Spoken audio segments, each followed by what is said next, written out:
And then usually the day or two before vacation is over, I always just get this feeling in the pit of my stomach. Like I know it's almost over and I try to ignore it, but I always just feel that feeling, which is why I said I feel sick.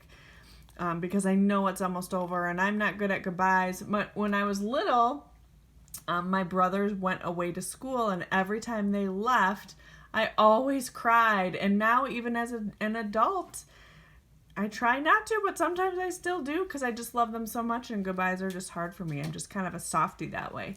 So the tears do fall. I have to say goodbye. But then immediately, almost after we all pack up when we get in our cars, whoever's not driving is in charge of the phone and they're always like, okay, let's pick a date. Let's get together again. And so we're immediately talking about the next time we can get together so we have something to look forward to. So I actually only wrote one draft of that poem because it just kind of came to me and I just liked how it ended. So if you would look at that before you knew anything about poetry, you might be like, well, that's not a poem. But now that you are professional poets, you understand how there's just a lot of creativity involved in poetry. So this totally is a poem.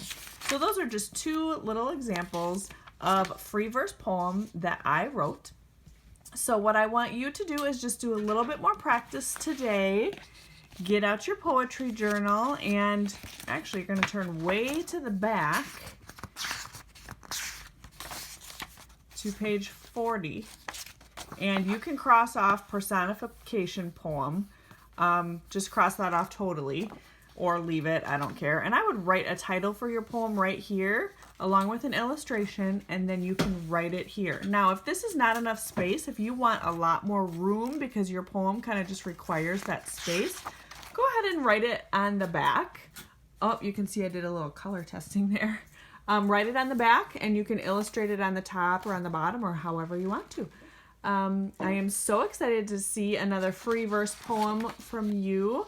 Remember, be creative and have fun. Bye, 4th grade.